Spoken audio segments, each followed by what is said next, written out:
Dodgers or the Padres. And then during these meetings, maybe a team that he didn't even think about blew him away. Now, time for Jon and Jim. All right, San Diego, Southern California, what's going on? Jon and Jim, New Year's Eve edition. Happy 2025 coming soon. We'll be with you until 6 p.m., and that's basically the deal. We'll be with you until 6 p.m. I mean, we can look back at some of the highlights from 2024 in San Diego sports. There were a lot of them, and we will over the next couple of hours. We'd love to hear from you. Like, what is the memory when you think of 2024 from a sports perspective in San Diego? What is the thing that sticks out more than anything else from 2024, good, bad, or ugly? And unfortunately, I think for me and you, it's probably going to be a little bit ugly. 70470, start it with team, or you can call us 877-767-4760. But like you turn the page on a new year. Is 2025 going to be the year of Roki? I hope so. I hope so. Locally, it will be. What's 2024 the year of? Is it the year of almost but no cigar? Like got close, but you can't tell the story of 2024 without the 24 consecutive scoreless innings, unfortunately. It's a bummer that for some people, maybe a lot of people, the first thing that sticks out is 24 scoreless innings to end your season against the Dodgers. Had a 2-1 lead in the postseason. Or you could look on the bright side and say Jackson Merrill's a stud. Mm-hmm. You got to witness a no-hitter. Yeah. I've only seen one of those. Wins. Yeah, I've only seen one of those in the history of the franchise with Joe. Win 93 games, have the best stretch of baseball in franchise history over a 2.5-month span? Yeah. There were some great moments at Petco Park. Michael King's amazing performance in Game 1 against the Braves. Fernando Tatis Jr.'s home run in Game 3 after the whole Dave Roberts fiasco with Manny Machado against the Dodgers. You know, that's kind of it's where I would look at right now. But it's kind of like as you head into 2025, I guess for San Diego sports fans and Padres fans, like, are you glass half full with the way 2024 played out, or are you glass half empty because you left something out there with a 2-1 series lead against the Dodgers at home with a chance to win that series? And who knows? We'll never know what would have happened if the Padres won that series. Like glass half full off 2024, it was a very good year. We spent probably a week after the season saying, you can't say it was a special season. You could say it was a really good season and a memorable season, but it's truly a special season if you lose in the manner in which they lost. Like, I thought the 93 wins was really good stuff. I think they were in the division race until, a week or two remained in the regular season. The Braves series, to your point, was really good. It's just like there's such a sour taste in your mouth the way the season ended. Although 2022, you get to the championship series, you lose to the Phillies. I guess every team has a sour taste in their mouth unless they win the World Series, right? Like, isn't that just how it works? I'm sure the Phillies had a sour taste in their mouth. The Mets had a sour taste in their mouth. Every team does. Basically. In every sport, if you are, especially if you're like close, if you feel like you are close to a championship, you have a sour taste left in your mouth. There's a lot of teams out there in every sport that going into the year, you don't have an expectation of winning a World Series or a championship, Super Bowl or NBA, title. Like, and if you have a good season, then you can build off that and be happy with it and not be super disappointed. I'm not saying the Padres this past year had expectations of winning a World Series, but when you get to a point of your year where you are favored to win the World Series at any moment, and you don't win it, then it becomes like sour taste left in your mouth. I was just thinking that when they led 2-1. Yeah. If you would have been at like Circus Sports, they would have been a favorite in that brief moment in time. The favorite. Yeah, because they would have been favored to win the series. They were at home. Yep. And then the winner of that series, you even heard that's what makes it such a bitter pill to swallow. You even had the Dodgers, after they won the World Series, say, once we got through the Padres, we knew we were going to win the World Series. Right. Because the Padres were our stiffest competition. Now, can you run this thing back and make some addition to start 2025 like Roki Sasaki? If you missed the news yesterday, Roki has met with the Padres, per Jeff Sanders in the UT. They are the 7th team that Roki Sasaki has met with, and maybe he looks at it like glass half full. I saw what the Padres did. They won 93 games. They gave the Dodgers all they could handle before the Dodgers won the series in 5. They're not far away.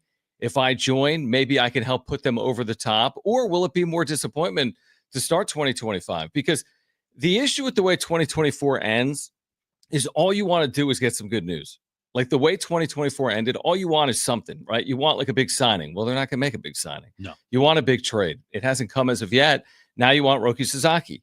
I think if you get Roki Sasaki to start 2025, that's a great start to the year. I mean, that really is. You can't ask for more than that if you're a Padres fan. But man, if he ends up with the Dodgers, Jim, after they just beat you in a series and after they won a World Series for the first time in 40 years, I mean, that is just going to be, I mean, that's, I don't know, just starting 2025 the way you ended 2024. The entire offseason could flip on its head if they land Roki. Yeah. Like, you land Roki Sasaki and the dominoes start to fall and you do end up having to trade, having to trade because of the money, like Dylan Cease. Mm-hmm. That is going to suck.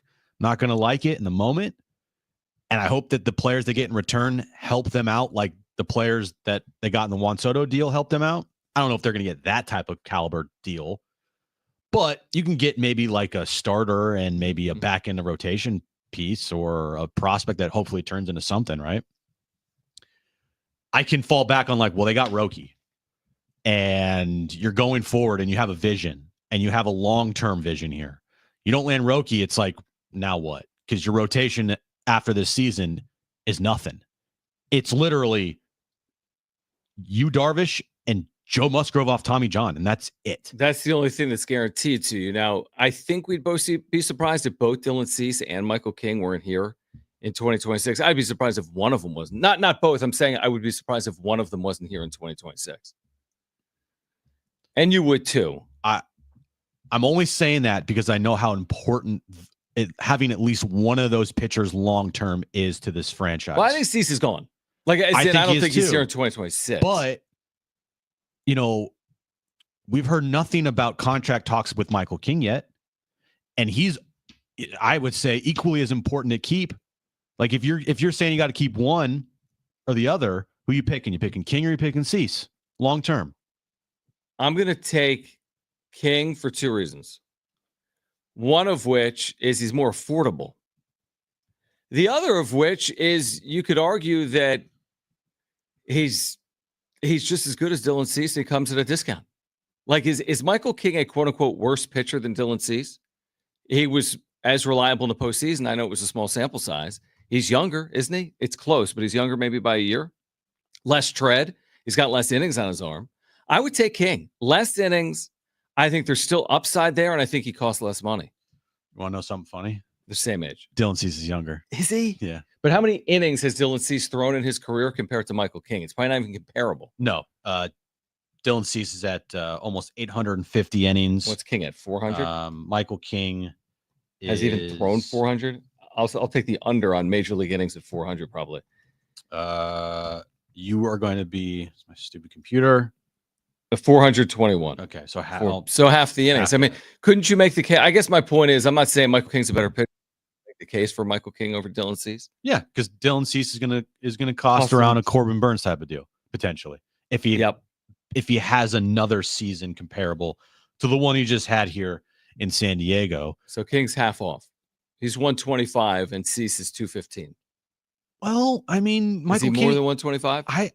Michael King has another year like he did this past year, John. Like you're looking at a guy that could get a $150 million contract. No, you're probably right. But then again, if Dylan Cease has another year like a top 5 Cy Young year, maybe he gets more than Corbin Burns. Maybe he does. And so, can they afford either one of them? Can they afford one contract for a pitcher long term? And this ain't like you're paying a guy who's 25. Both these guys will be 30. Right. So they're both 29 right now? They're both 29. Okay. You're going to pay a 30-year-old, one of these guys, $150 million plus. Kind of the same thing they did with Joe. How old was Joe 2 years ago? Joe, 29? John, like when you look at his contract, you're like, at the time that they gave it to him, shocking that it was what it was, which was $100 million flat, $20 million a year, 5 years. Now he's been awful since, and the injuries didn't help. Yep. But at the time, 5 years for $100 million for Joe, you're like, are you serious? They did it when he was 30. So it's the same thing. It's like you're walking into an offseason with Michael King a year from now. He's 30. You're walking into an offseason next year with Dylan Cease. He's 30. I'd be shocked if Michael King would sign for anything less than 130. Well, that's kind of the inflation. That's the cost of doing business. The Padres can't lose Michael King for $22 million a year and think they're going to be competitive in 2026, unless I'm missing something. That's why this whole Roki sweepstakes is so important. Because you land Roki. You can fall back and be like, well, next year we have Roki, we have Joe, we have you. Let's try to work something out. It's not like the most important thing. It's top of the list, probably close to the top of the list, but it's not like a do or die situation if you didn't re-sign Michael King or Dylan Cease. If you have Roki Sasaki. Yeah, if you have Roki Sasaki. I agree with that. Now, if you don't have Roki Sasaki, if you don't have Roki Sasaki, you're still not going to have one of Michael King or Dylan Cease moving forward beyond 2025. Yeah, no matter what happens with Roki Sasaki, one of those is out the door. 100%. Maybe both. I don't, just looking at the tea leaves and hearing things and seeing, like, you really think they're going to give out $150 million+ contract to a pitcher at 30 years old? Well, they're going to have to do it with someone. I mean, it'll be interesting to see what Jackson Merrill's extension looks like at some point, because Merrill's going to get an extension at some point between now and a year from now. Is he not? I mean, or certainly now and 18 months from now. The day the season ended, one of the biggest talking points we had was you got to lock up Jackson Merrill. And I argued that locking up Michael King long-term was like number one priority as far as contract extension goes with guys looking for contract extensions, because you got to think about what's going to happen in 2026. You go into a season with two of your top guys, your two top guys becoming free agents after the end of the year, and both of them don't have long-term contracts. You are playing with fire. All right. We want to hear from you. Your most memorable moments from 2024. 70470. Start it with the word team. We are here until 6 p.m. New Year's Eve edition of Jon and Jim. The latest on Roki Sasaki. He has met with the Padres. What comes next? He can sign as soon as January 15th, just 2 weeks away. Stay with us here on Jon and Jim.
All right, Jon and Jim back with you. If you have not downloaded the new iHeartRadio app, now is the time to do it. Hey, what are you doing? Do it right now. Now, the thing is, I haven't downloaded the new iHeartRadio app because it's not available to me as of yet in the App Store. But if you get to the App Store, make sure to get the update on the iHeartRadio app. Jim has done it. Brent has done it.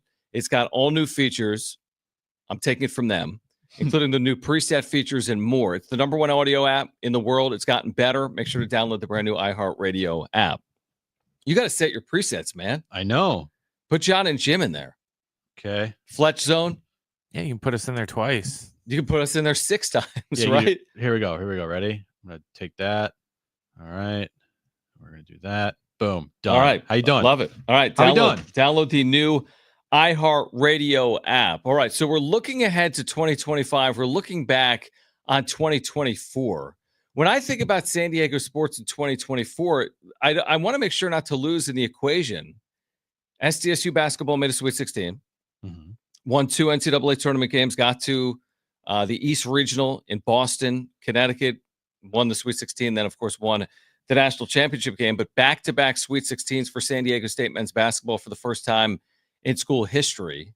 Obviously, San Diego State football made a hire of Sean Lewis, then went 3-9 on field and looks to rebound in 2025. And then you have, of course, SDFC starting in 2025 as well. We're only a couple of weeks away from SDFC starting in 2025. Yeah, you'll have the Padres. Yeah, we'll have more sports in 2025 because that's when SDFC starts their inaugural season. Obviously, San Diego State basketball, Padres baseball, Aztec football. So more sports here. The Wave. It's just, there's more sports now here in San Diego than there were previously.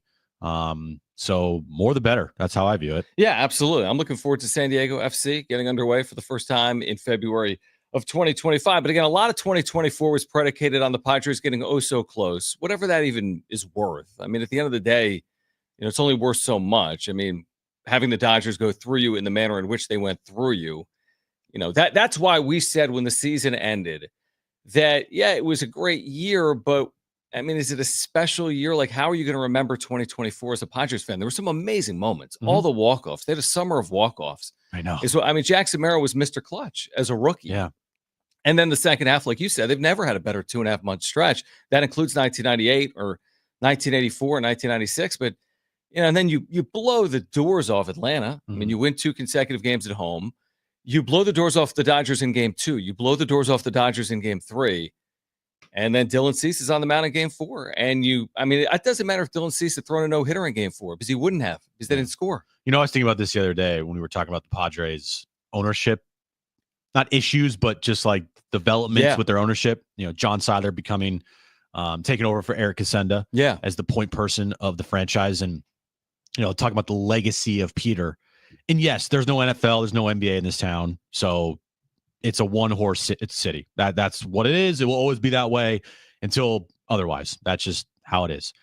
But the legacy of Peter is not just spending a bunch of money and bringing in superstar players.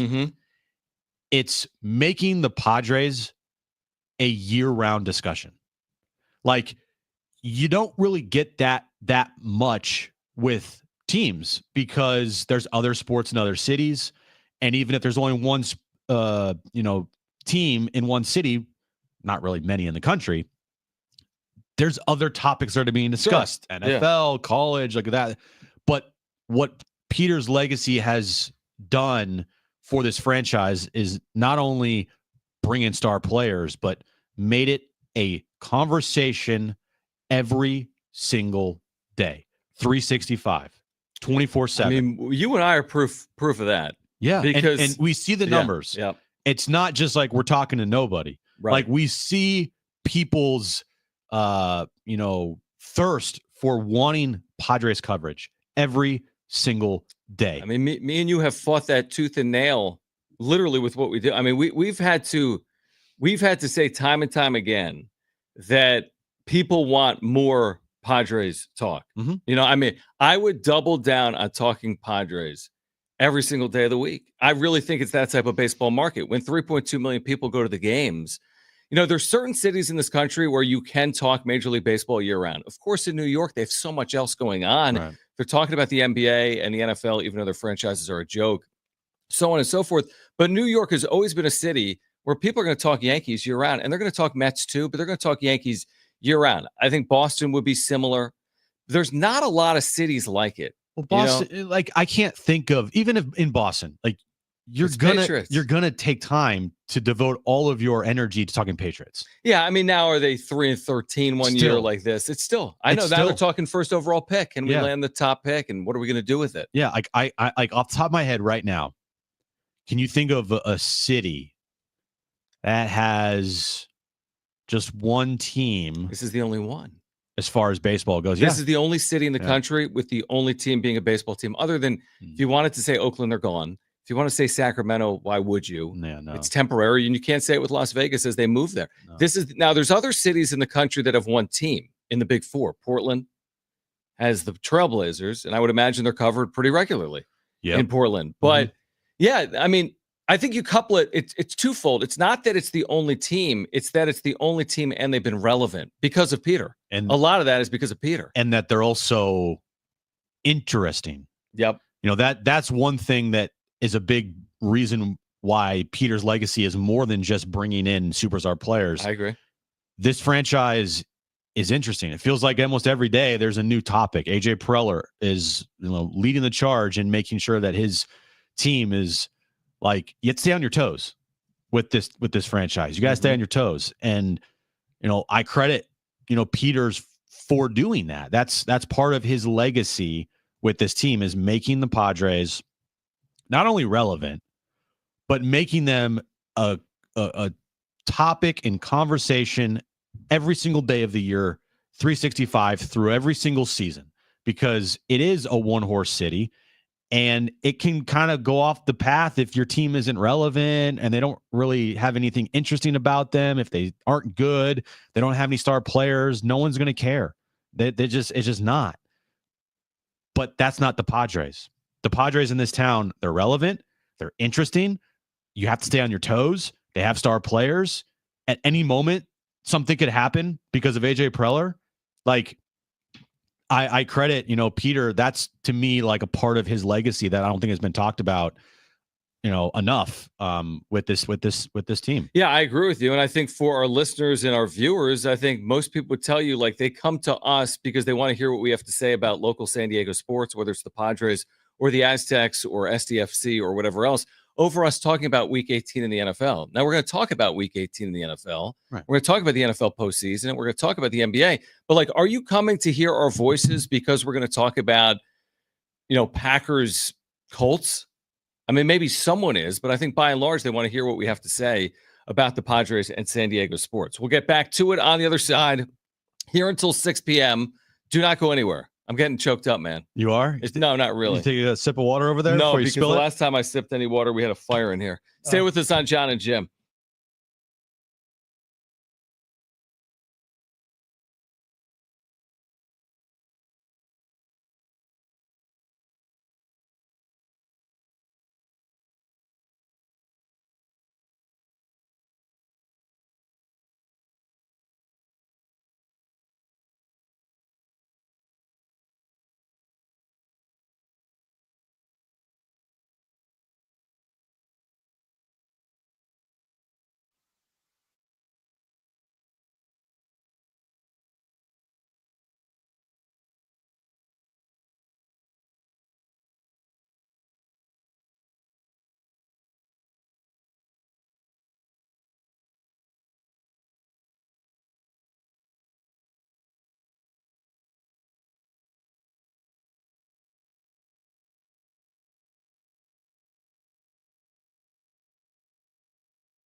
All right, this update is brought to you. It's the new year. This update is brought to you by Unbound.org. What's the new year? You say you do this every day.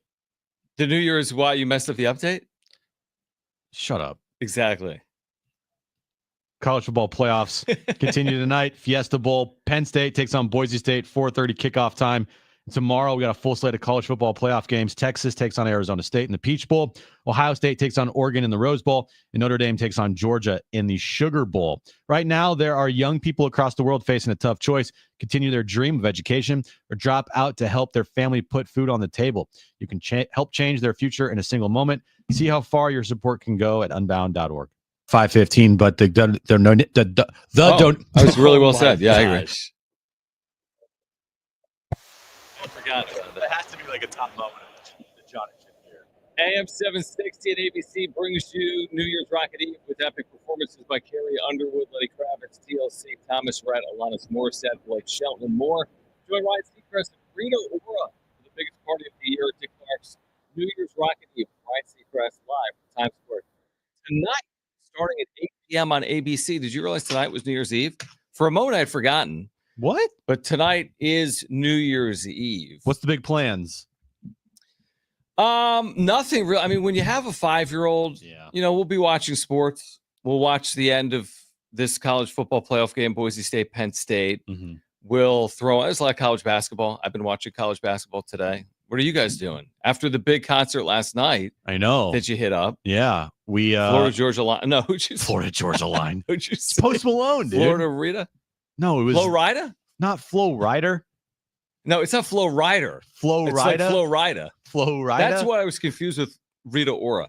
But who'd you see? It's not Post Malone. That's right. It was like the horses. I forget what the name of the festival was called, but Post Malone was the main attraction, and he was great. It was awesome. Like watching it in the suite, that's kind of the way to go. That's dude. the way to do it. It's like we are very spoiled. You tagged him on Twitter, but you didn't get the retweet as of yet. Dang it! I was told that if you just tag the team or the person, the celebrity, that there's a chance they could just retweet you. I'll give you an example.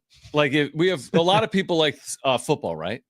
Yeah, Sean. So if we were talking Chiefs, we could tag Taylor Swift and be like, we're talking Chiefs at Taylor Swift, and then a Listen Live link. Yeah. If she retweeted it, it would bring a lot of a new audience to San Diego Sports 760 and Jon and Jim. I forget where we heard that. Someone told us to do that. It's a great idea, except it will never happen. It will never work. Yeah. What do you think what's the most memorable / dumbest thing that happened on Jon and Jim this year?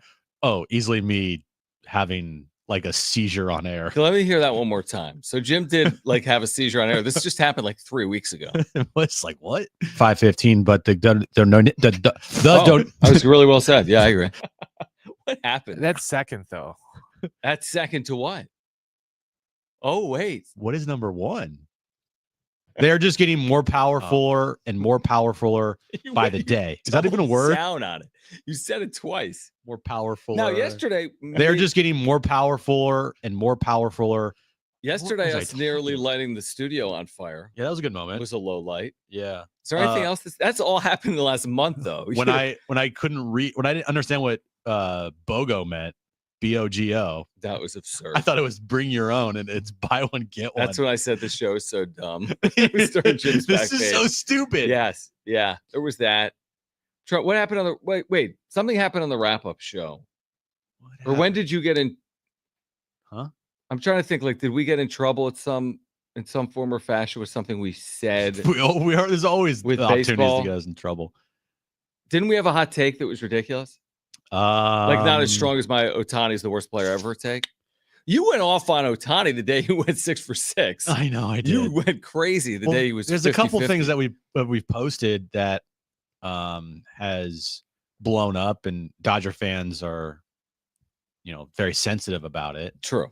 Other than that, I mean, I remember the S show when I was in Switzerland. With you guys. What was the S show? You guys couldn't get the show on the stream. Yeah. Well, that's and Darnay was on, and that's to be expected. I'm watching, and it's like, what's happening? Yeah, I remember that. It's like 1 a.m. in Switzerland, and you're texting me like, Jim, help. And it was a disaster. That was a disaster. I also remember I wasn't on the air the day Dylan Cease threw his no-hitter. Yes. Because I had like you had, mouth like, surgery. Gum surgery. But we did a wrap-up show before that, Jon and Jim. And I was on that show, and I was like high on drugs. Right. If you went back and watched that, my mouth's like not moving. And the day before, we even talked about, oh yeah, Jon won't be here. John's not going to be here. Nothing ever happens. Nothing ever like something's going to happen, right? And then Dylan Cease throws a no-hitter, which was incredible. Did anything bizarre happen on the wrap-up show? Not to the level of you finding a bird at your table. That happened once, or me saying like on a whim, like Ohtani sucks. Yeah, I mean, no, I mean the craziest thing we did this year was have a watch party for the games in Korea. I didn't even stay up for the second game. And you were asleep on stream in your hotel room at like 4 a.m. Pacific during the game. I lied down the bed and you could like see me. Yeah, it's just very awkward. It was super awkward. And that was luckily it was during the start of March Madness. So thankfully we didn't have a show that day, or else I would not have been able to do a show because I know. Staying up for that late or early is like 7 in the morning. Ridiculous, man.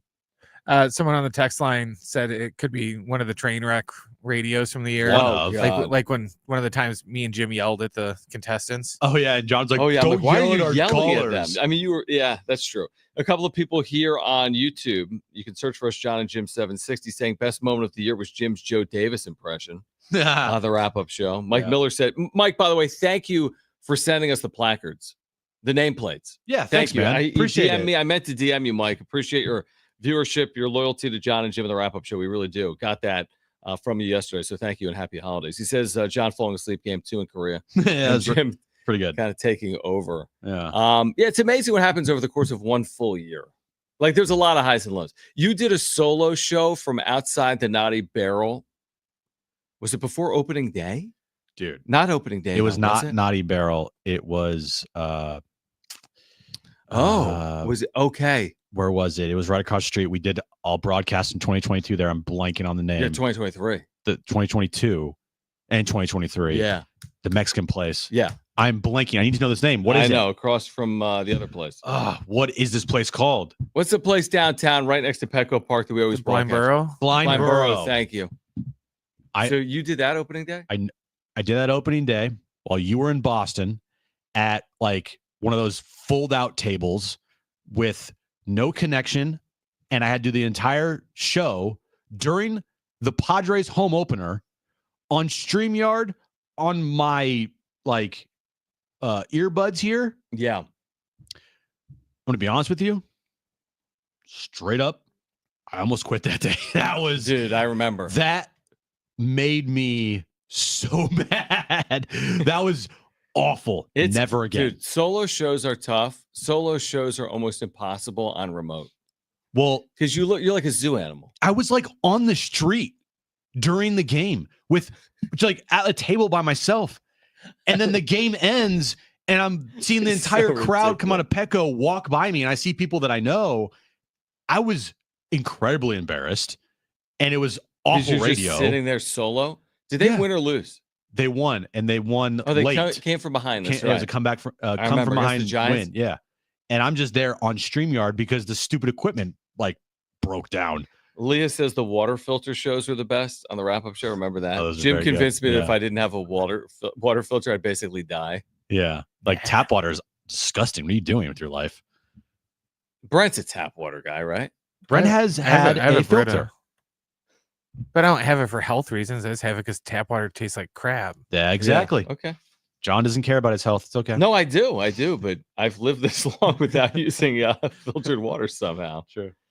All right. Well, if you have like moments of the year, we'd love to hear from you. 70470. You can start your message with the word team. Again, 70470 started with the word team. Yeah, I mean, it'll be interesting to see what 2025 brings. It really will. I mean, I think there's optimism with the Padres. I don't know what we would have said heading into 2024 about the Padres coming off 82-80. Truthfully, I think there is optimism from another year of Jackson Merrill after his great rookie season. can Fernando Tatis Jr. stay healthy? If he does, then that's like, you can be very optimistic about that. Right. But I still don't really have any full read on this thing because they haven't made any moves. So I can't sit here and be like, yeah, I'm optimistic about 2025 Right. when they've made no moves. I don't know what the team's going to look like at the start of the year. I don't know if Dylan Cease is going to be on the team. I don't know if Luis Ariz is going to be on the team. I don't know if Roki Sasaki is going to be on the team. What person, though, I guess I would say this. Is there anyone listening right now that would take the over on 93? Just stop it. Is anyone listening right now? No. That's just point. Stop there. If you're listening, 70470, start it with team. Is there anyone that would take the over on 93 wins from last year? No chance. I wouldn't right now. I wouldn't take it if they ran the exact same team back because they caught lightning in a bottle in the second half. But that doesn't mean that they couldn't make the postseason next year. Yeah, or win the World Series. Right. I mean, you could win the World Series just by getting in. They can win 89 games and make the postseason. They can win 91. They can win 85. They can win 86. Like potentially, yeah. It's not like they have to hit the 90 win mark to make the postseason every year. I mean, winning 90 games almost, 9 out of 10 times gets you in the postseason. Yeah, definitely. But in this day and age in the sport, like 90 wins, you don't have to get there. But you do have to get to, I feel like, an 85 win mark. That to me is like a benchmark right there. Higher or lower than 85 wins. That's what I'd rather talk about than 93 wins. Yeah, 93 or more seems a little improbable. Although, to your point, we don't really know what they're going to do or what they're going to look like in 2025, right? Much more on the other side here until 6. New Year's Eve edition of Jon and Jim. Stay with us.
Time for the 2-minute drill with Jim Russell, brought to you by Hamul Casino. One of the biggest NFL storylines this offseason will be how much Brock Purdy should be paid. Will he get $60 million per year, $50 million per year? Is he worth that much money? Probably not. He hasn't played well this year, yes. But he's also dealing with a bunch of third stringers on the O-line, missing his number one wide receiver from last year in Brandon Ayuk. And he's also missing Christian McCaffrey. Guy hasn't played at all this year. Putting things into context matters, and both can be true. Brock Purdy has not played well this year. Paying him $50 to $60 million per year is risky. He's also played a majority of the season with a banged-up roster and an awful O-line with a Hall of Famer Trent Williams out. One person who loves to disregard context is our buddy Colin Cowherd. Listen to what he has to say about Brock Purdy last night from Monday Night Football. I always get left with a feeling it's a lot of empty calories and empty yards. It's one thing if you're Burrow and your O-line's bad and we don't love your coach and you're always playing from behind. Brock Purdy has, after Andy Reid and maybe Sean Payton, the best play designer. Forget play caller. Best play designer since, maybe his dad, Mike Shanahan. So, and you have the best tight end arguably in football and two good receivers. And you're at home, and the Lions are missing 8 defensive starters. A big chunk of his yards are after the catch because Kittle is great after the catch, and Debo is great after the catch. And the other part is how open everybody is. I swear to God, has George Kittle ever been covered on any catch in the last month? He's wide open. So to me, it's always empty calories with Brock Purdy. You got to watch the games. In the second half, in a tight game, 2 ugly picks. Threw behind Jon Jennings on a big third down. Yes, they missed field goals of 51 and 58 yards. Why did they have to kick field goals of 51 and 58 yards? Because he missed to Jon Jennings, or he doesn't quite have the athletic ability that his backup Josh Dobbs had to run into the end zone. I mean, every time he throws the ball over the middle, you're holding your breath. Colin, look, bro, we know you don't like Brock Purdy. We also know you don't watch the games because Brock Purdy did run in for a touchdown last night. And yes, he's had a bad year, and he still has questions. He's played in the NFL for 2.5 years. Your boy Sam Darnold finally popped in year 7. Next time you try to bash him, please be better and use some context when making an argument instead of what you do all the time, which is, get handed sheets of paper from your producer with stats on it and read off the teleprompter to try to make a point. Hamul Casino. 7 restaurants, thrilling games, and a sports pub voted San Diego's best. Hamul Casino is fun above all else. AM radio keeps vital voices accessible. Congress can secure its future, but we need your help. Text AM to 52886 now to support keeping AM radio in cars. Tell your member of Congress to pass legislation now and keep AM radio in cars. Standard message and data rates apply. Without AM radio, you wouldn't be able to hear Colin Cowherd. Weekdays from 9 to noon right here on San Diego Sports 760. And for whatever reason today in the 2-minute drill, Jim eviscerated Colin for his take that you disagree with on Brock Purdy. Now, here's what I would say real quick. Why now do you have that take when it actually benefits the Niners not to win right now? So I wouldn't have any opinion on Brock Purdy's play coming off a loss when it benefits the Niners actually lose as opposed to win. Yeah, you know what the loss last night did for the Niners was gave them a last place schedule for next year. So that's now official. It doesn't have to do anything with their last game. Yeah, last game means literally nothing. I think it might determine who gets either the 11th or 12th pick. Gotcha. Okay. But other than that, they have secured a last place schedule where they will play the Bears and I forget what other team. You said, I think the Browns. The Browns and what other team was it? The Giants. Yeah, the Giants. That's what it was. And then they also play the NFC South. So they play teams like the Panthers and the Saints. And well, if they don't make the playoffs next year, there's going to be some issues. Their schedule next year, I just saw the combined record of the teams they play next year of non-division opponents is 59 and 117. So they should walk into the playoffs. The record for non-division opponents this year for next season is 59 and 117. If they don't win 10 games minimum, then yeah, fire everyone to the sun. 10 minimum. That's a 330 winning percentage. Yeah, it's awful. So yeah, they have to fall to bed in the postseason. Yeah, if they have a relatively healthy roster, like, yeah, you can't not make the postseason next year. But the thing is, like, I feel like some criticism obviously is fair of Brock Purdy, but to make the critique now when the season's already been determined, it just seems like the wrong time to be critical of Brock Purdy. It would have done nothing for anyone if he had the night of his life last night against Detroit. And by the way, he didn't have some horrific game. They lost, 40-34? Yeah, and this kicker missed 2 field goals and an extra point. Right. And look, he's not had a good year. Like, I'm not sitting here saying he did. Sure. He's done some nice things, but also he's done things that are kind of concerning. Like the interceptions late in games, those are not good. Those have to stop. But again, like I said, putting things into context, and this happened last year too. And I feel like this is with everybody. It's like we're treating Brock Purdy like he's played in the league for 7 years. You know, the dude has played 2 full seasons of football, 2.5 actually, 2.5 full seasons of football. You know, like he's going to go through some growing pains, like everybody does. You know, you look at Jared Goff, who Cullen loves, right? Look at Jared Goff. His first couple years, up and down. Yeah. And Took then until a second stint, really. Yeah. And there's some seasons where he's really good and some seasons where he's really bad. And this year and last year, he was really good for the Lions. But before that, like, there's a reason why the Rams wanted to get rid of him. You know, so didn't they go to a Super Bowl with him? Yeah, and they went to the Super Bowl with him. Yeah, same with Purdy. So like, yeah, you have to do the context here, and then when he says like things like, "Oh, Josh Dobbs better athletically than Purdy because he ran in for a touchdown," like, bro, Purdy ran in for a touchdown last night too. I feel like the Niners have way more issues. Like, you can't summarize the Niners' struggles and put it all in the hands of Brock Purdy. It's the easy way out. Yeah, it's like the low-hanging fruit. Yeah, you have to look at the 49ers defense this year. They haven't had a takeaway in the last 6 games. They have a million injuries up front. They're dealing with 3rd and 4th stringers on the O-line. It's not an excuse, but it's just a fact. The season's over. I mean, it doesn't even matter. Yeah, but I think a lot of it factors into, do you want to pay him money? And that's why they're bringing this up, because, you know, they're going to have to make a choice on whether they want to back up the Brinks truck. Is there even a choice, though? What choice they have? Would they really not do it? Is that even part of the conversation? Yeah. We'll let him well, walk. it depends. If he says he wants to be the highest paid quarterback in the league, Jim, are you going to be like, okay, cool, do it? Or are you going to tell him to kick rocks? But what other option is if they did say kick rocks, then what? That's the question. I don't know. And I don't think that's going to happen because Sam Darnold, I mean, well, Sam Darnold, Colin says this morning he should be a $50 million quarterback. That's the thing. You're going to pay the same thing for someone that, you know, has had good and has had bad. So again, yeah, did I rip Colin today? Of course, because he has his takes and he goes to the, you know, low-hanging fruit and he decides to pick and choose what he's going to say about certain players without context, and it's fine. But, you know, he gets paid the big bucks and it's whatever. But at the same time, nobody's saying Brock Purdy had a good season. But yes, and it is a question, should you pay this guy $50 or $60 million? And that's the 49ers' job to decide that. But okay, just walk me through this for a second, because isn't it just the cost of doing business in the NFL with the starting quarterback? Let's say they elected not to pay him and he all of a sudden walked out the door as a free agent.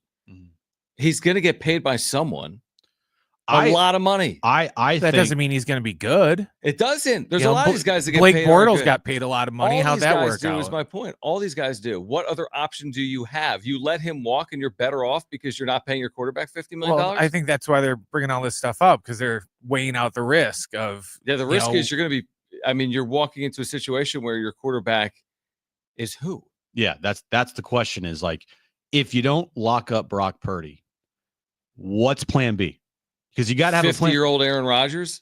It's a lot like the Padres left field situation. They'll have a quarterback when the season starts. Yeah, but the difference is quarterback matters and left field doesn't. Yeah, and, I mean, getting just anybody in there to play, it's like, if you don't have a good quarterback, you can't win in the NFL by and large, right? Yeah, and Purdy's a top 12, 11 quarterback in the league. That's the question. So.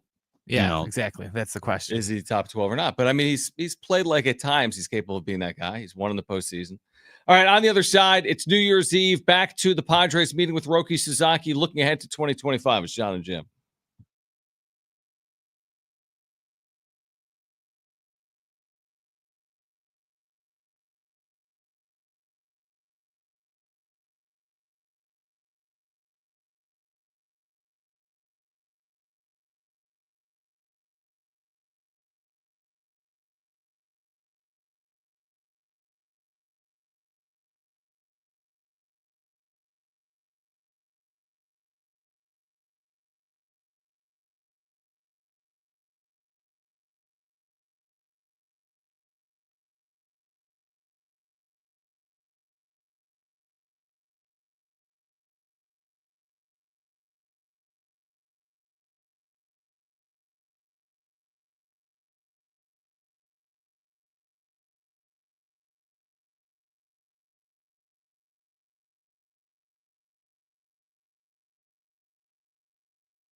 This update is brought to you by unbound.org. San Diego State takes on Boise State in basketball this Saturday, 1 p.m.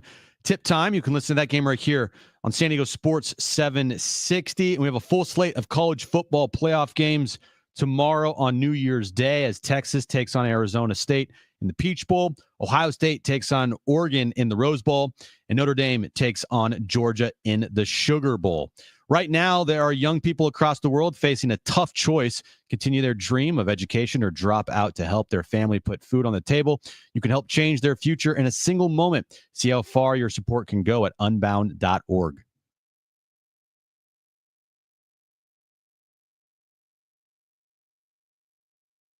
Previously on Jon and Jim. Of course, the Padres are absurdly interested in Roki Sasaki, but it takes two to tango, man. You might like a girl a lot in high school.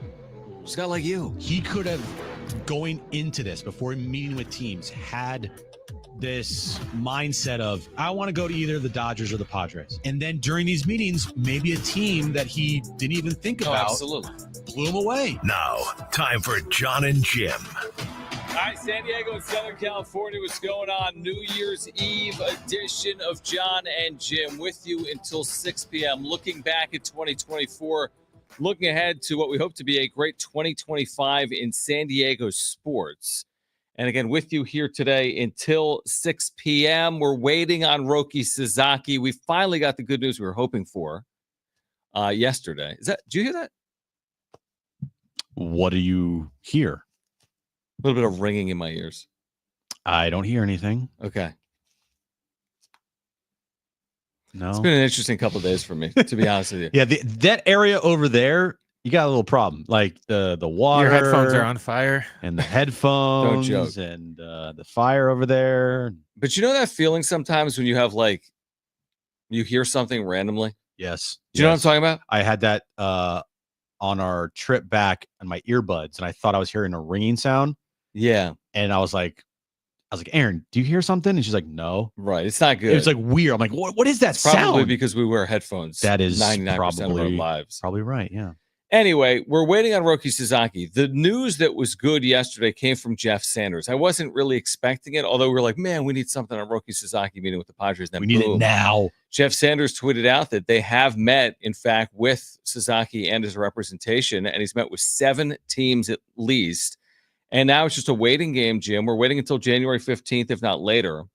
He's got to sign between January 15th and January 23rd. But we were worried. I mean, the headline yesterday on the show is, why have the Padres not met with Roki Sasaki?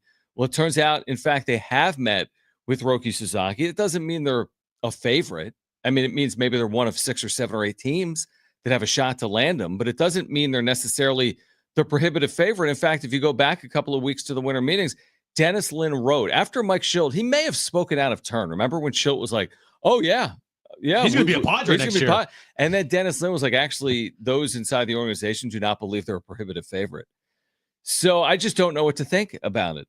That's how I left yesterday's show, not really knowing what to think. I was encouraged because they met with them, but was I overly optimistic? Again, I've said it before, I'm all in on Roki Sasaki, and I'll be disappointed if they don't get him. I just don't know what their chances are of landing him, even having met with him in the last day or 2 or 3 or 4. So Mark Feinsand wrote an article about, along with Alden Gonzalez as well, but they're both kind of the same, regarding the conference call with Joel Wolf. Yeah. Yesterday, detailing the steps that so far Roki has taken during this recruitment process. And I mean, I tell you what, John, there's nothing I can read in here that I would say, oh yeah, this team is the favorite, or this team it's swaying this way or this way. Yeah, the Dodgers are seen on the outside looking in as the favorite, along with the Padres right behind them. But reading this, I don't see any certain direction he might go. Now, the one interesting thing that did come from this is that Joel Wolf said initially that maybe Roki will want to go to a smaller market. A smaller market might benefit him more.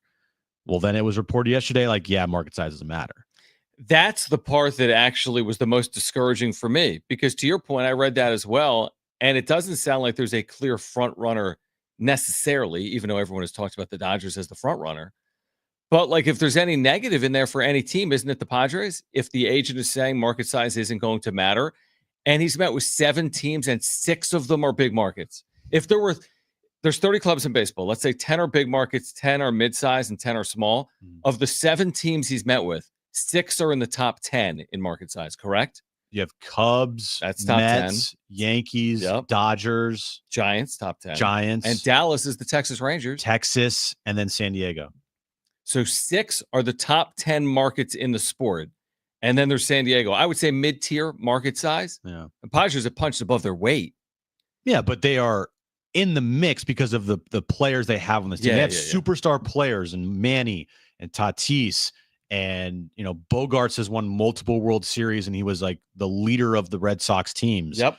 Yu Darvish, Dylan Cease, like Jackson Merrill now. Like they have superstar players on their roster. Another thing that I found to be interesting was this like homework assignment that Roki gave these teams. Quote, without giving the actual details of what the assignment was, Wolf said, every team got that very same assignment, and it enabled them to show how they can analyze and communicate information with him, and really showed where he was coming from and analyzing and creating his selection criteria and looking at different teams. What does that mean? I don't know. I don't know what the homework assignment is. If you're talking about communication goes, like, hey, Preller speaks Japanese, but I don't think that has to do with anything that this homework assignment was.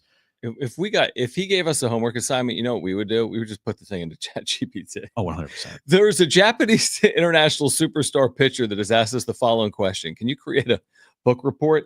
You saw that in there that some teams put together hundreds of hours of work. Well, I would bet they did, because hundreds of hours. And one of those teams is probably the Padres. Yeah, exactly. Now this hundreds is of hours. Now this is, I think, over a long period of time. I don't think it's like a week and they put 100 hours of work in. No, I agree. Also, this from Mark Feinstein. Wolf named pitching development as one area Sasaki was specifically interested in, as nothing.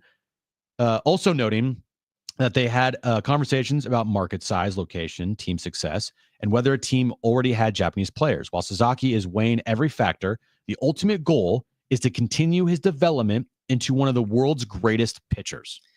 But that's such smoke and mirrors stuff. All 30 teams would tell you they could develop you into being one of the best pitchers in baseball.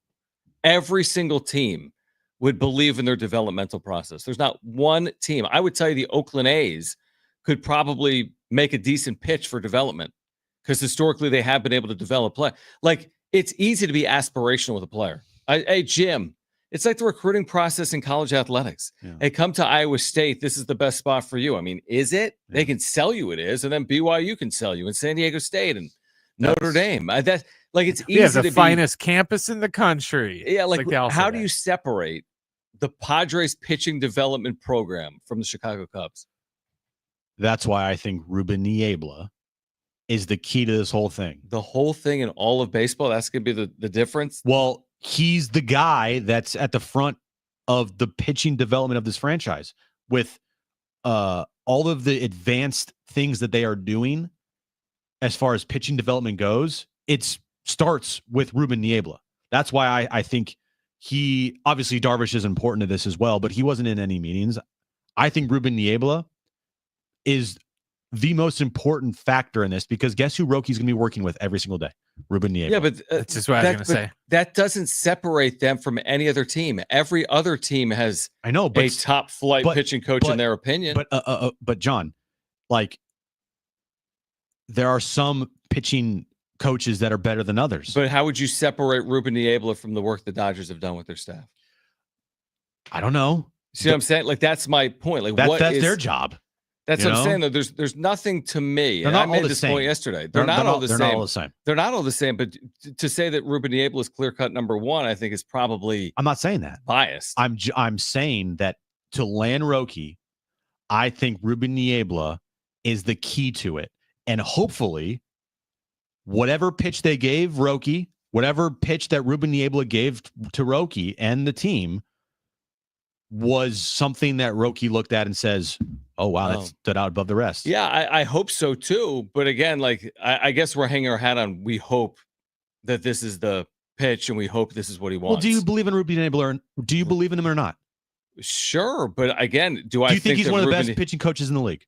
The problem is one of the best isn't what it's going to take, right? But I'm asking you, do you think he's one of the best? I think he probably is, but I don't think the Padres have done a better job at developing their pitchers than the Dodgers. Do you think that what the work that Ruben Abel has done here has been really good or not? I think it's been really good. Okay, so that's my point.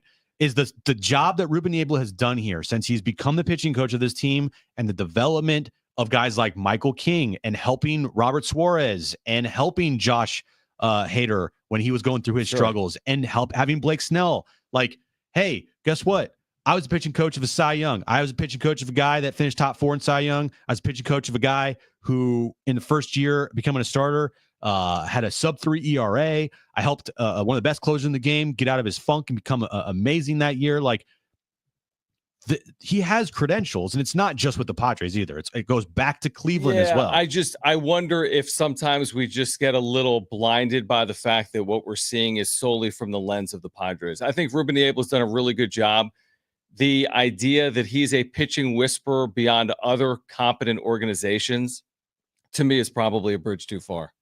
Why? Because it's not like he's consistently had number one staff after number one staff and developed every single pitcher he hasn't. They've had some good in there, but other organizations have had the exact same thing. When they traded for Michael King was Michael King. Not this Michael King. His second half of his 2023 was identical to his 2024, was it not? He had a 3 ERA with the Yankees. They weren't going to move him. But for a full year? I'm just saying, like, Dylan Cease was Dylan Cease. Like, I mean, I don't know. Again, what's their overall? Petco's always been Petco. It's always been a good pitcher's park. I think that have they really separated themselves from the rest of baseball under Ruben Niebla? I'm not saying that they have. I'm just saying that what they got is Ruben Niebla. Right. So they're going to have to make sure that Roki feels super comfortable with him because he's going to be working with the guy every single day.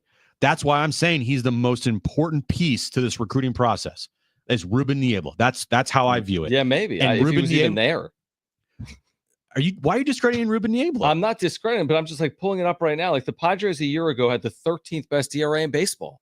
Like you have to tell the story truthfully. Okay. You know what I mean? Like the top ERA in baseball is Atlanta. Okay. So you think Seattle. Has Atlanta have a meeting with Roki? No, but I'm just saying Yankees had a better team ERA. Not that that's the end all be all. Cubs had a better team ERA than the Padres. I'm not saying it's the end all be all, but I'm just saying like if that's your whole pitch, like that's the whole pitch, our pitching coach is better than their other pitching coaches. I just don't know if that's gonna be enough. It's not just as simple as our pitching coach is better. It's about, hey, this is the guy you're gonna be working with every day. What is his philosophy? How can he help me develop? What has he done? The going forward, the development and the resources that they have put into the pitching staff and all the advanced analytics, like how is that going to help me become the best? And Ruben Niebla is the head of all that. So that's why, to me, he's the most important guy in this whole pitch. We'll react to that. We'll continue to. On the other side is Jon and Jim.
All right, again, if you have not checked out the brand new iHeartRadio app, now is the time to do it. Open up the App Store, see if you've got available the update.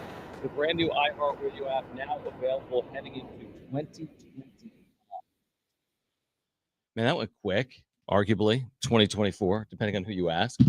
But it is New Year's Eve somehow, some way. Somehow.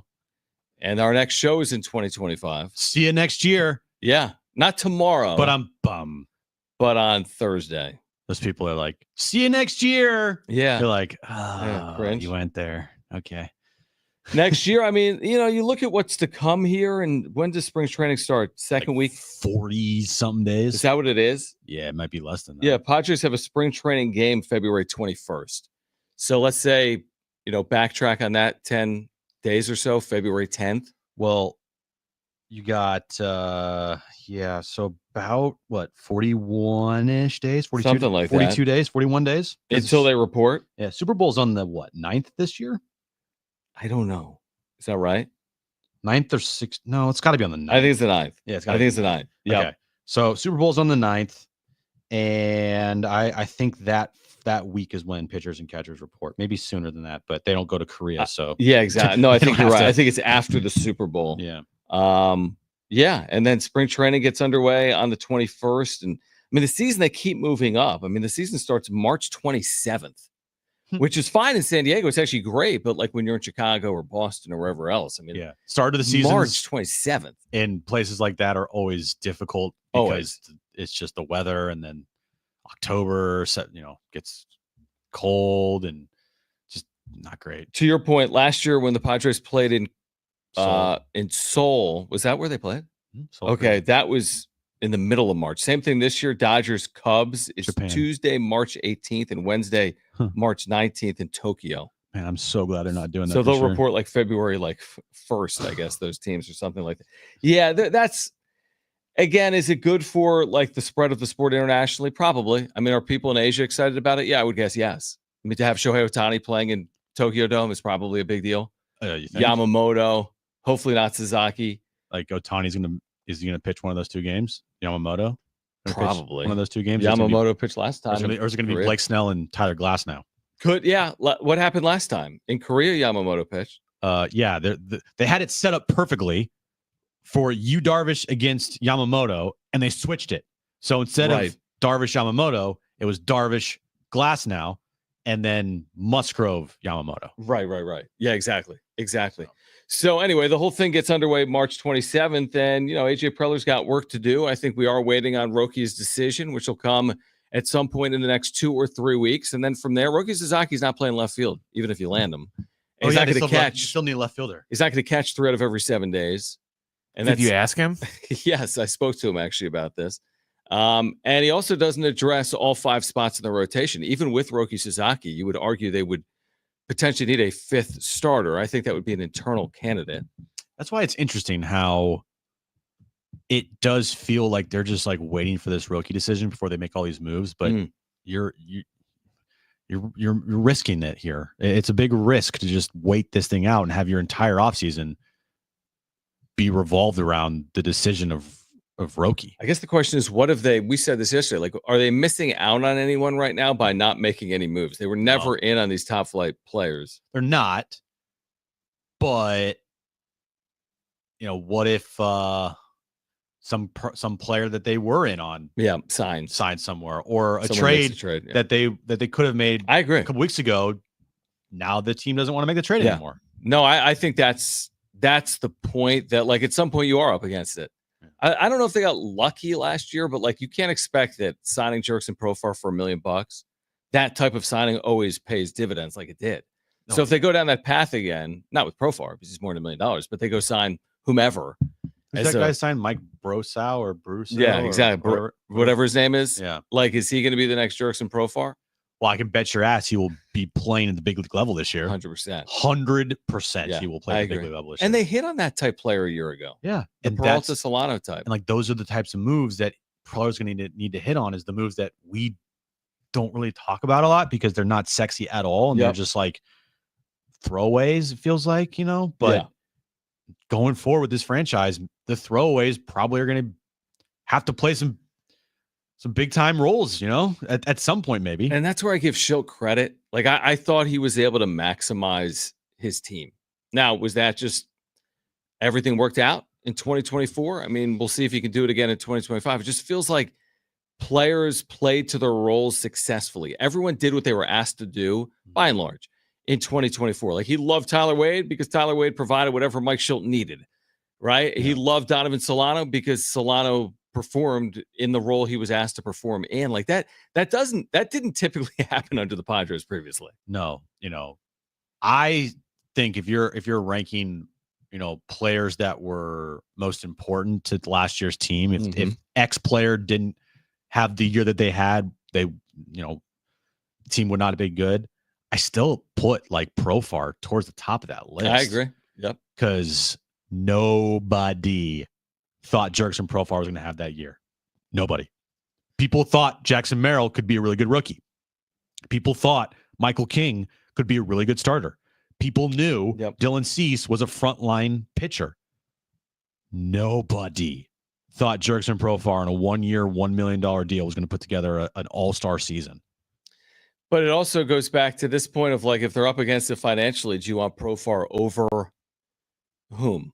Like if you could bring Profar back, but you don't want it at the expense of Dylan Cease or Luis Arraez. Yeah, that's that's why it's like it's just stupid. I don't think he'll be back because of that. Because they're already up against it. Now they're going to go add $15 million in payroll for Jurickson Profar. And won't that be at the expense of, name the player, Luis Arraez or Dylan Cease or Michael King or Robert Suarez or someone? Maybe not. I said yesterday, I think that the dominoes will start falling once the decision of Roki's made.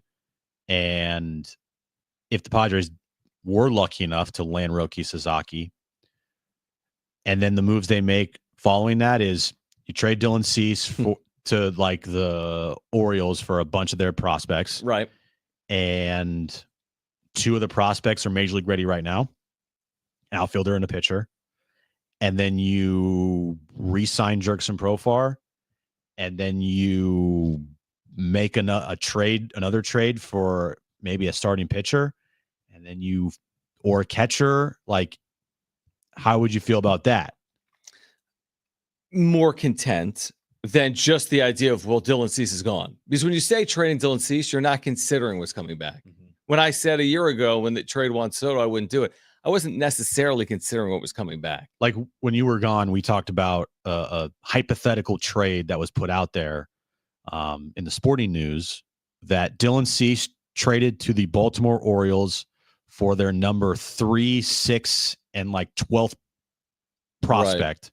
And the 2 prospects you'd get back in the top 10, one of them is an outfielder that is major league ready right now, and the other is a starting pitcher that's major league ready right now as well. Rookies, but from the best farm system in baseball. And, they filled needs with the Yankees. It worked out. If they fill needs with the Orioles and you also land Roki Sasaki, there's some ifs in there. Yep. But it's at least something to consider. We can on the other side. We are here until 6 p.m. It's New Year's Eve on Jon and Jim.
All right, this update is brought to you by unbound.org. San Diego State basketball takes on Boise State this Saturday afternoon, 1 p.m. tip time.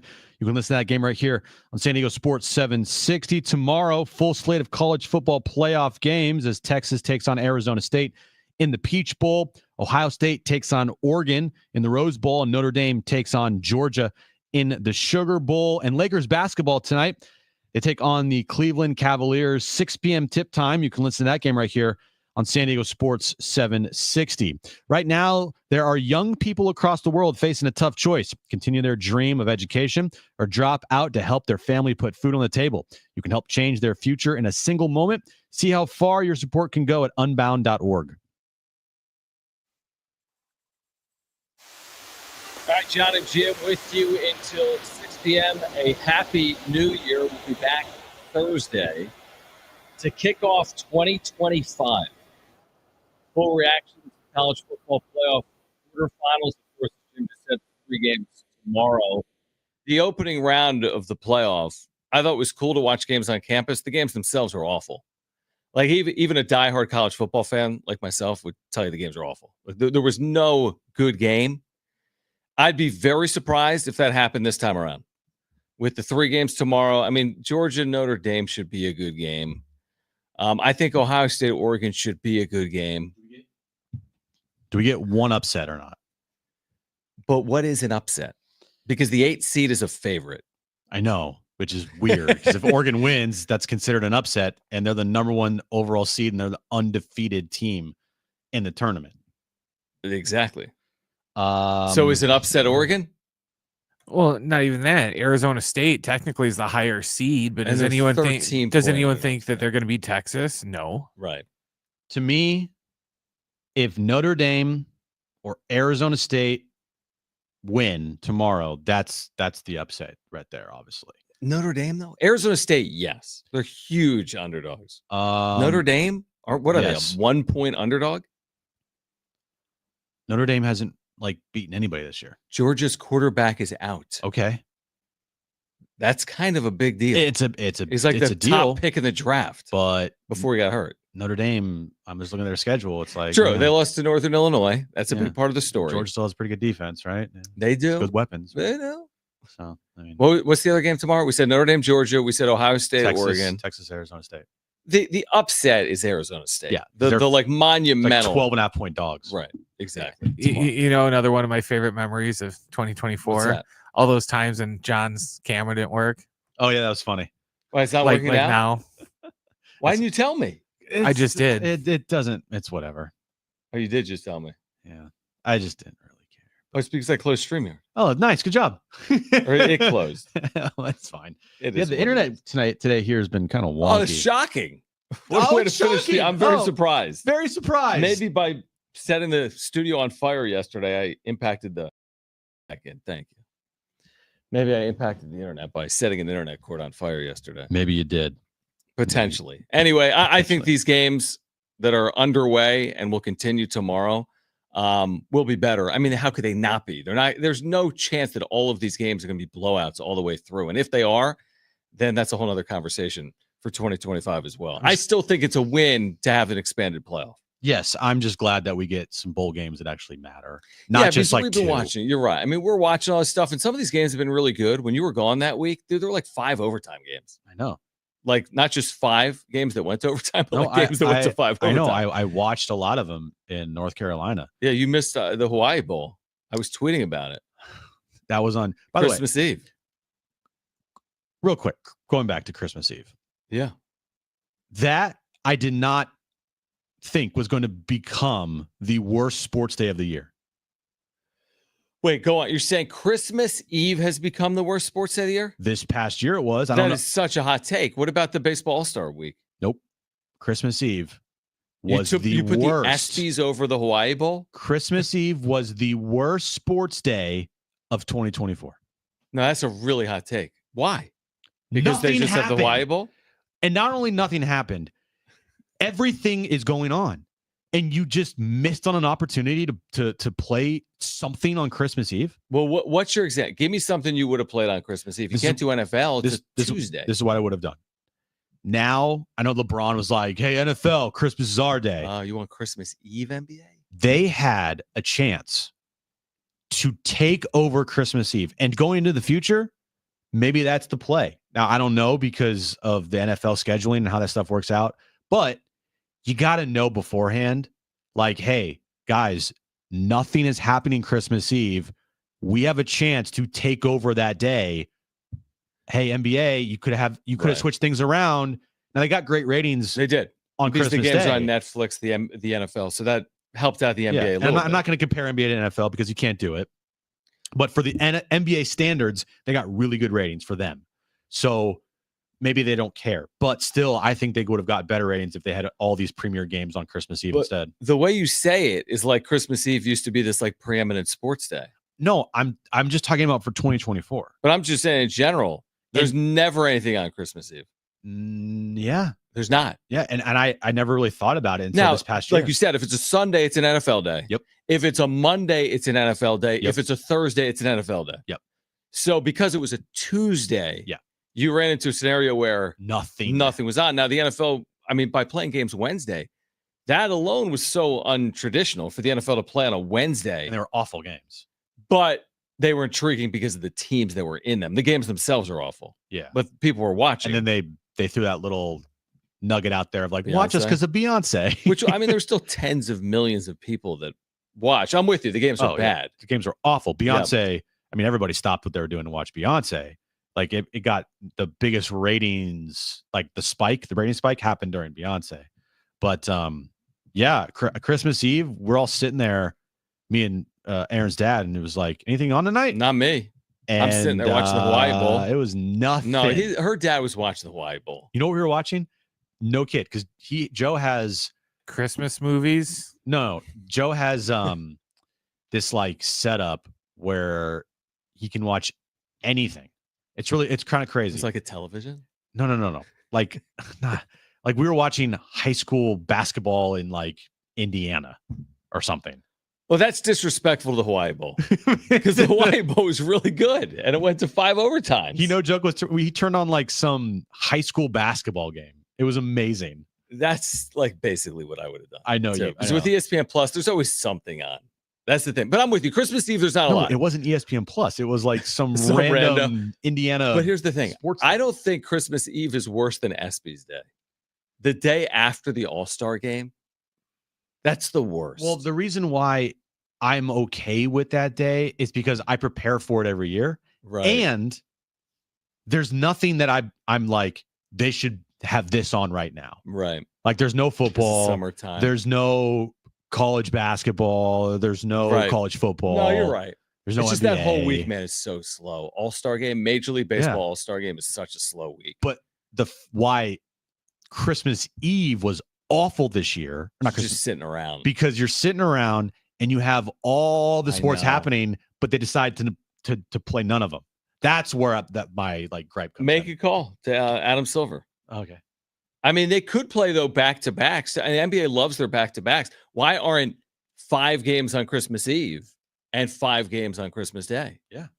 So you get the best of all worlds. Right. You can still and Knicks have to play at noon Eastern. Yep. Like they've played at noon Eastern for 100 years. Lakers, Warriors have to play on ABC at 8 Eastern. Philadelphia has to play. Yeah, they have to play for some reason. And then you'll get Wembanyama now has to probably be on. And then like the 10:30 game on the East Coast is like the Suns and Nuggets and whatever. Exactly. No, it's a good point. I mean, there wasn't a lot going on Christmas Eve. Wasn't a lot. There was nothing. No, there was. You didn't watch the Hawaii Bowl. The Hawaii Bowl doesn't count. Okay. For a lot of people, it might not have counted, but for me, it did count. NBA doesn't play on Christmas Eve at all. Ever. They didn't this year. I think it's because most of the teams play on Christmas Day. Well, no, only 10 teams play on Christmas Day. I know. Because they have 5 games. Yeah, no, I've seen they had 0 games. Yes, like, I know. That's what we're saying. But you were just saying Christmas Eve. I mean, like total. They didn't like have, there wasn't some crappy game that was on earlier in the afternoon and they just didn't play anything in prime time. They didn't schedule any games on Christmas Eve. I don't think they do. Like ever? No, I don't think they do because of Christmas Day. My God, this is Look at this. Well, lots of people either want to spend Christmas Day or Christmas Eve with their families, and Other they don't than want the to go, 10 hey, teams playing. hey, you got to work both of them. I don't know. Who knows? All right. We'll continue this on the other side. It's Jon and Jim, New Year's Eve edition. Stay with us.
All right, back with you. New Year's Eve on Jon and Jim. Back Thursday, 2 to 6, right here on San Diego Sports 760. Look ahead to the weekend, San Diego State.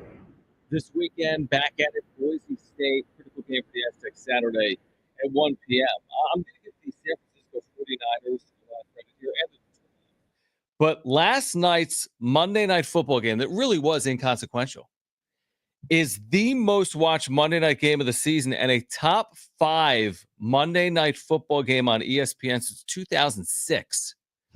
22.2 million fans. The matchup was really appealing on paper. Like, just you say it, Niners-Lions. It was the NFC Championship. So, like, on paper, you got large fan bases, hungry fan base in the Lions. Niners just, it speaks for themselves. They have a very good fan base. But 22.2 million viewers also was a pretty entertaining game. High scoring, back and forth. But, you know, I kind of went into it yesterday saying, like, well, is there really a reason? Well, I was wrong, because 22.2 million viewers is the top audience on ESPN for a Monday Night Football game this year. I'm just glad that no key players for the Lions got injured in that game. I agree with that. Because next week's matchup, or this week's matchup, I guess, of the Lions and Vikings for the 1 seed, you know, I don't want anything around that game of like, oh, this player got hurt this meaningless game and this and that. Like, yes, the Lions are dealing with a bunch of injuries on defense, but if like Jared Goff like sprained his ankle, or Jahmyr Gibbs, you know, hurt his knee or something, it's like, why? You know the amazing thing though, and you talked about, Beyonce performed. The Netflix games, even according to Nielsen, averaged 24 million viewers each. Yeah. So the Netflix games average more than Monday Night Football. Now, the one thing that Netflix had to their advantage is it's Christmas Day. Yeah. Everyone is sitting at home. Everyone's with their family. Everyone's got a television on. 24 million. They averaged total, not average, but they totaled over 60 something million. Yeah. That's crazy. I remember when WWE, which by the way is debuting on Netflix in a week. And when they announced that they were joining Netflix and streaming on Netflix, I said, this is where everything changes, because live programming on Netflix is going to do way bigger numbers than cable television will ever do. But you thought everything changed with WWE going there, or with the Christmas Day games on Netflix? Well, no, it started with WWE, and then you had the Jake Paul fight, and now you're having the NFL games, and now you're going to have WWE on a weekly basis. I think it kind of started with Amazon getting Thursday night. Netflix is way bigger, dude. They are bigger, but I'm saying these Thursday night games are getting 10, 15 million viewers. That's like a proof of concept. But Netflix, you're like, no, it is bigger. But I mean, are 20 I think million it started people with the Tom Brady roast, because that was their first live event. Right. But I'm saying, are 20 million people going to watch WWE? Probably, yeah. Yeah. Are they really? I would bet you that next Monday night, WWE's debut on Netflix gets close to or above 20 million, maybe more. The Jake Paul fight against Mike Tyson got 60 million. Like, next week on WWE, it's like a pay-per-view event, or PLE. I mean, what's that mean? Like, it's like I know what pay-per-view is. What's PLE? Premium live event. So this is like their big matchups. They can't call them pay-per-views anymore because you don't actually pay for it. They come with a network or whatever. Well, I mean, that I guess the intrigue of the first ever Monday Night Raw on Netflix. But are you telling me every week? Consistently they won't. Yeah, every week they're going to draw. Now they will for what's the big thing once a year? Well, WrestleMania they will. Yes. Is that on Netflix? It will be. Everything's going to be on Netflix. So now. Everything is on Netflix. Yeah. I didn't realize everything was on Netflix. Yeah, because SmackDown averages about 2.3 million viewers a week. So gotcha. Yeah, that's what I'm saying. Like, okay, SmackDown does 2 million viewers a week. What are they going to do on Netflix? 4 million? It'll be a global audience at once, though, so it might global. be bigger. No, I do think it's big. I think the WWE on Netflix, I think anything on Netflix is a big deal. I think there's a reason Netflix went into business with WWE, because they realized there's a large audience for it. So they're going to, and they'll have them. But I mean, listen, the future is like, you're going to have everything to watch everything you want to watch. You know what I mean? Like, if you want to watch every NFL game, you need Netflix, you need Amazon, you need Peacock. Like, that's just where we are. Like, it's not bundled together anymore. You have to have every streamer to watch every single game. That's just what the world is, and that's where it's heading, you know, moving forward. So, yeah, I mean, 22.2 million viewers for a Monday Night Football game that didn't really mean much just speaks to the absolute dominance of the NFL. Oh, yeah. And it's on this crazy, crazy run. I mean, run never ends. It was a good game. It was. It was a really good game. You had star players playing in it, and they all played well. I mean, the Lions got some issues on defense for sure. But they'll put up 40 points on you. Every game. And it's even without David Montgomery out there. They have the best offensive line of football, or one of the best offensive lines of football. They have probably the best offensive coordinator in football in Ben Johnson. I mean, they ran that hook and ladder play, they scored a touchdown, another trick play they ran that was successful. They are just such a well-oiled machine on offense that I think they're going to have to be, shootouts here to win. And that could be a problem because rarely do you see a high-powered offense go up against a really good defense and, better them. Here's the thing. Detroit is not getting to the Super Bowl if they lose at home to the Vikings. Can we agree on that? No. Yeah, I agree with that. That's not, they're just not. They're not going to go on the road. They're not going to win 3 times, multiple times on the road at least. They'd have to go to Tampa. 4 is okay. Then they would have to go to Minnesota indoors, and then to Philadelphia potentially. Like if that's how it lines up. So a lot is riding there. And same thing with the Vikings. I mean, there's no scenario in the world. And then probably play either the Chiefs, the Ravens, or the Bills. But also, there's no scenario in the world where the Vikings lose in Week 18 and make the Super Bowl either. Right, because their path is the same. It's to Tampa, then to Detroit, then to Philly, and then Super Bowl in New Orleans against Chiefs, Ravens, or Bills. But the winner of that game, again, 2 games away from a Super Bowl, playing in a dome. Yeah, you would play. You go Vikings, host Philly, and then host to Detroit, then host to Philly. Because the winner of the 5-4. Yeah, that's what I mean. It could be you're hosting Detroit. It's never easy to get to a Super Bowl. But I just think if you don't have home field advantage in the NFC, and you're Detroit, to your point, I don't think you're scoring 47 points in 3 straight playoff games to get to a Super Bowl. But we'll see. We'll see what comes. It's going to be, I'll tell you, the postseason is going to be pretty intriguing because I said all week when you were gone, by the way, Jim, I think people are sleeping on Baltimore. I know Lamar Jackson never wins in the postseason, but Baltimore is playing brilliant football. There's so much talk of Kansas City and Buffalo. I think Baltimore's playing really well. And I would not. And now they're going to have to do it on the road. It's not going to be easy for Baltimore. I think it's harder for Baltimore. Well, can Lamar Jackson win in January? Yeah, get over that those playoff struggles. At some point, right? Isn't he due? The greats are always going to have a moment. Right. It feels like. He seems to be pretty great to me. But their defense is suspect. And I don't know if they can go on and go to Kansas City and beat the Chiefs in Kansas City. Yeah. Can they go to Buffalo and win in Buffalo? That's the other thing. Yeah, but the thing you have to factor in with Baltimore is with their running game, they're going to keep Mahomes and them off the field so they can keep it a lower scoring game. And if they do that, it could be in their favor. Well, we're a week away, really, from the postseason. Final week of the regular season is coming up in the NFL, and then we'll get underway with the postseason, which is hard to believe here as we head into 2025, guys. Can you believe that? No. 2025? Yeah, 2025, John. That's crazy. Decade of the Padres. What a year. What a year 2024 was. It was a good year. It was a really good year. It was a great year for me. I got married. Yeah. Went to Italy, went to Switzerland. Yeah. Went to Post Malone. Yeah. It's great. It's 2025. Had a stroke on air. You did have a stroke on air. 2025. We'll try to make it better. All right, New Year's Eve edition of Jon and Jim. 5:15, but that was really well said. Yeah, I agree. so bad.